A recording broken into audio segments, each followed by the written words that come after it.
CM Revanth రెడ్డిపై BRS social media సభ్యులు తప్పుడు ప్రచారం చేస్తే సహించేది లేదన్నారు ఎమ్మెల్సీ బల్మూరి వెంకట్. చిత్రపూరి సొసైటీలో జరిగిన అవినీతికి సీఎంకు ఎలాంటి సంబంధం లేదన్నారు. ఆధారాలు ఉంటే డీజీపీ ఆఫీసులో ఫిర్యాదు చేయాలన్నారు. బీఆర్ఎస్ పాలనలో పంటకు గిట్టుబాటు ధర ఇవ్వాలని కోరిన మిర్చి రైతులకు సంఖ్యలు వేసిన సంఘటన మర్చిపోయారంటూ నిలదీశారు. కాంగ్రెస్పై తప్పుడు ఆరోపణలు చేస్తే చర్యలు తప్పవని హెచ్చరించారు బల్మూరి వెంకట్.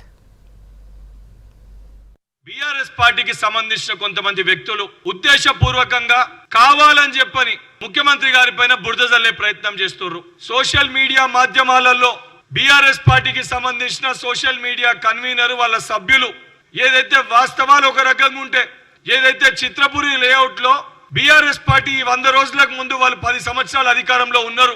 అరే నిజంగా చిత్రపురి లేఅవుట్ లో స్కామ్ జరిగింటే 10 సంవత్సరాల్లో మీరు చేసిందేంది, మీరెందుకు చర్యలు తీసుకోలేదని చెప్పి సూటిగా ఆ నాయకులని సంబంధించిన కల్వకుంట్ల చంద్రశేఖరరావు గారిని ప్రశ్నిస్తున్నా. దానికి సంబంధించి యనుమల రేవంత్ రెడ్డి గారికి అక్కడ ఉన్న ఇనిషియల్ కి అనుముల ఉంటే కనీసము యనుమలకి అనుములకు కూడా తేడా తెలియకుండా, వారి సోదరులు ఎవరో కూడా తెలియకుండా, వారి సోదరులు ఆ పేరున్న వ్యక్తి లేకపోయినా దాన్ని తప్పుడుదోలో పట్టించి దాన్ని మిస్యూజ్ చేసి సోషల్ మీడియా ప్లాట్ఫామ్ లో ముఖ్యమంత్రి గారి పైన బురద జల్లే ప్రయత్నం చేస్తున్నారు. మీరు బురద జల్లే ప్రయత్నం చేసినప్పుడు ప్రజాస్వామ్య పరిపాలనలో ఏదన్నా వాస్తవాలు ఉంటే, తప్పులుంటే తప్పనిసరిగా స్వేచ్ఛగా మీరు చెప్పొచ్చు.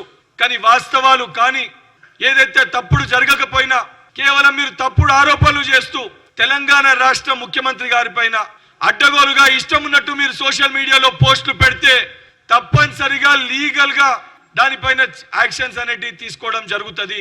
లీగల్ గా ఏదైతే కాన్స్టిట్యూషన్ ఏదైతే బద్దంగా రాజ్యాంగబద్ధంగా ఏదైతే లీగల్ గా దానిపైన యాక్షన్ తీసుకుంటుంటే దాన్ని కూడా ఫోన్లు ఎందుకు సీజ్ చేస్తారు, మేము ఇష్టం ఉన్నట్టు ఏదన్నా పెడతాము, ఆ అధికారం ఎక్కడదని చెప్పి మీరు మాట్లాడితే ఈరోజు నవ్వొస్తుంది మాకు.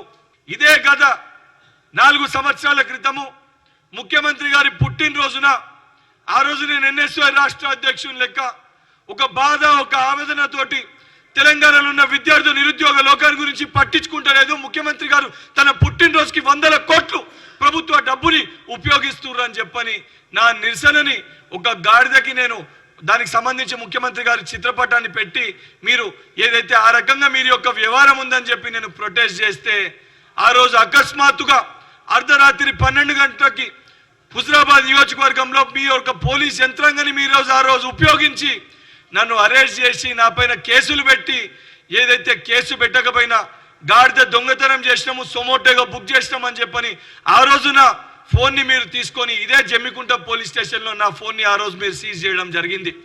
మరి ఆ రోజు మీకు గుర్తుకు రాలేదా ఫోన్లు సీజ్ చేయొద్దని చెప్పని? ఆ రోజు మీకు చట్టాలు గుర్తుకు రాలేదా? ఆ రోజు మూగపోయిన మీ గొంతులు ఈ రోజు ఎందుకు మీరు బయటికి వచ్చి మీరు మాట్లాడుతున్నారు?